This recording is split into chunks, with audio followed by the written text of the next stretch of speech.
রাসায়নিক ছাড়াও প্রতিদিন ৩,৫০০ টন প্লাস্টিক পলিথিন ফেলা হচ্ছে নদীতে। আর এসবের বড় অংশই নৌযান থেকে ফেলা, নয়তো আসছে ঢাকার ২ সিটি কর্পোরেশনের ৪০০ ডাম্পিং স্টেশন থেকে।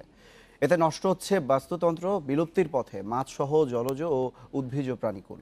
খাদ্যচক্রের মাধ্যমে মানব দেহ এই দূষণ দীর্ঘমেয়াদে প্রভাব ফেলছে। সদরঘাট থেকে দিনে ১০০রও বেশি নৌযানে ঢাকা থেকে দক্ষিণবঙ্গ সহ সারা দেশে যাতায়াত করেন ১ লাখের বেশি যাত্রী। যাত্রাপথে চিপস বিস্কুটের প্যাকেট থেকে শুরু করে পানির বোতল ও ওয়ান টাইম নানা সামগ্রী ফেলা হচ্ছে নদীতে। এসব সংরক্ষণে কিছু নৌযানে আলাদা বিন থাকলেও তা ব্যবহার হয় না। প্লাস্টিক সামগ্রী নদীতে ফেলা বন্ধে সভা করা হলেও নৌযান মালিকেরা তা মানছেন না। ইতিমধ্যে আমরা সমস্ত নৌযান মালিকের সাথে আলোচনা করেছি, ওনারা আমাদের সাথে একমত। প্রাইভেট সংস্থার মাধ্যমে আবর্জনা বা বর্জ্য সংগ্রহ করে তা ফেলে দেওয়ার ব্যবস্থা করে পারি নির্ধারিত স্থানে, তাতে তারা আমাদের সাথে সহযোগিতা করবেন।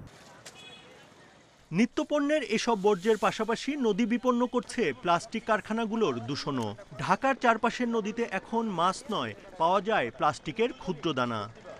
ইসলামবাগের এই প্লাস্টিক কারখানা থেকে প্রতিদিন কয়েকশো টন এ ধরনের প্লাস্টিক ধোয়া হচ্ছে বুড়িগঙ্গার উন্মুক্ত জায়গায়। প্রতিদিন হাজার রকমের পলিথিন প্লাস্টিকের যৌগ মিশছে পানিতে। এ দূষণের প্রভাব সরাসরি পড়ছে নদীর প্রাণ প্রকৃতিতে।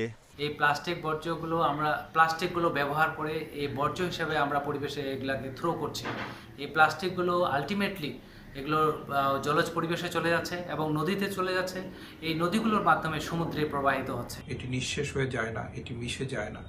ফলে এটি যখন আমরা নদীতে ফেলছি, এটি মাছ এবং উদ্ভিদের ক্ষতিগ্রস্ত করছে, তাদের স্বাভাবিক জীবনকে ব্যাহত করছে, লাইফ সাইকেলটাকে ব্যাহত করছে, জীবন চক্রের মধ্যে ঢুকে যাচ্ছে। ফলে উদ্ভিদের প্রোডাক্টিভিটি এবং জলজ প্রাণীর প্রোডাক্টিভিটি নষ্ট হচ্ছে।